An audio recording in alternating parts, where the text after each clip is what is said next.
Salut, c'est Mister JD. Bon, pas vraiment, c'est Firaxis Saucisse. Aujourd'hui, on va parler d'un jeu vidéo au personnage principal pour potentiellement remplacer Bayonetta dans Smash Ultimate.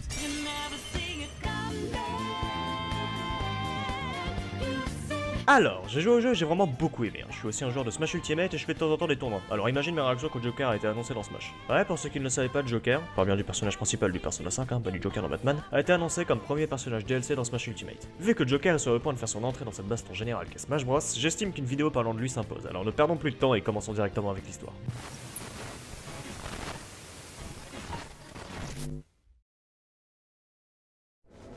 Nous suivons donc l'aventure de Joker, un étudiant tout ce qu'il y a de plus normal, excepté le fait qu'il est beaucoup trop beau gosse pour être réel. Un peu comme moi. Rentrant chez lui durant la nuit, il rencontra, malheureusement, le sosie officiel de Monsieur Propre avec de la barbe en train d'harceler sexuellement une jeune femme. Joker, toujours aussi beau, décida de pousser l'homme au front luisant pour aider la jeune femme, un réflexe que tout le monde aurait eu, sauf moi.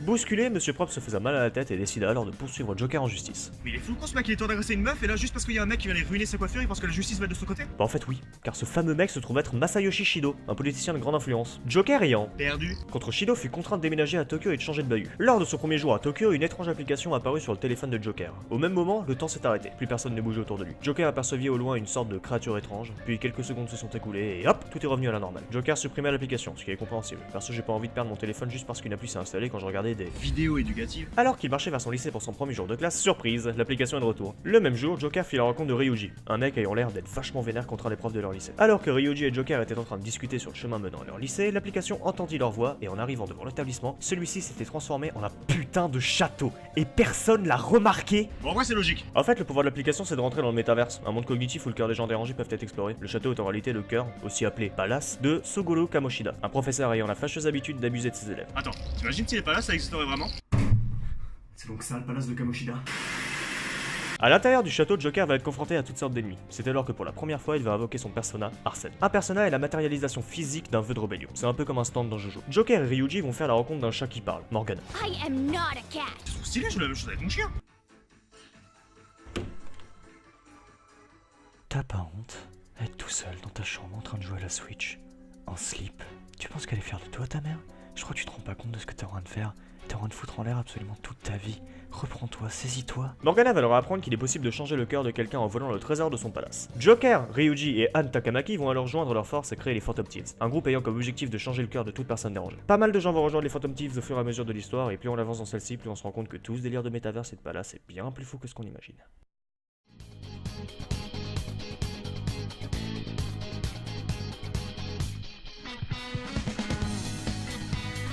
En ce qui concerne le gameplay, Persona 5 se divise en deux parties, la partie métaverse et la partie tranche de vie. Dans le métaverse, vous allez explorer des palaces, ce sont les donjons du jeu. Un palace dure en moyenne une dizaine d'heures à finir, c'est vraiment pas une blague. Niveau contenu, Persona 5 est vraiment bien placé. Infiltrez le palace de votre cible pour voler son cœur, c'est-à-dire voler le trésor de son palace afin de changer la cible. Le plus intéressant dans la partie métaverse, c'est les combats. Persona 5 est un RPG tour par tour, mais contrairement à Pokémon ou encore Final Fantasy, il prend un système de combat classique et le temps dans tous les sens pour en faire quelque chose de dynamique et stratégique ne ressemblant à aucun autre. J'ai l'impression d'avoir déjà dit ça. Déjà, premièrement, on contrôle 4 personnages, mais la base du système de combat, c'est les faiblesses. Chaque ennemi possède une ou des faiblesses que le joueur doit impérativement utiliser pour gagner les combats. Pourquoi, me diriez-vous? Car en utilisant un élément auquel l'ennemi est faible, tu peux rejouer directement. Tu obtiens un one more, et en jonglant avec les faiblesses, tu peux facilement faire 2 à 5 attaques en un seul tour. C'est pas du tout la seule spécificité du système de combat de Persona 5, mais en dire plus vous gâcherez la découverte, car c'est au fur et à mesure du jeu que vous allez obtenir de nouveaux pouvoirs. C'est bien beau, mais comment on fait pour récupérer ces fameux pouvoirs?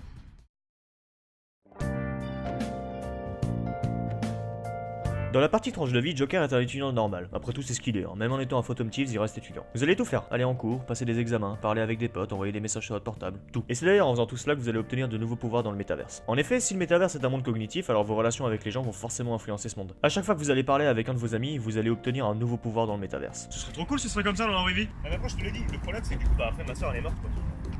Mais en tout cas, c'était cool, hein. On se revoit quand tu veux, y'a pas de problème.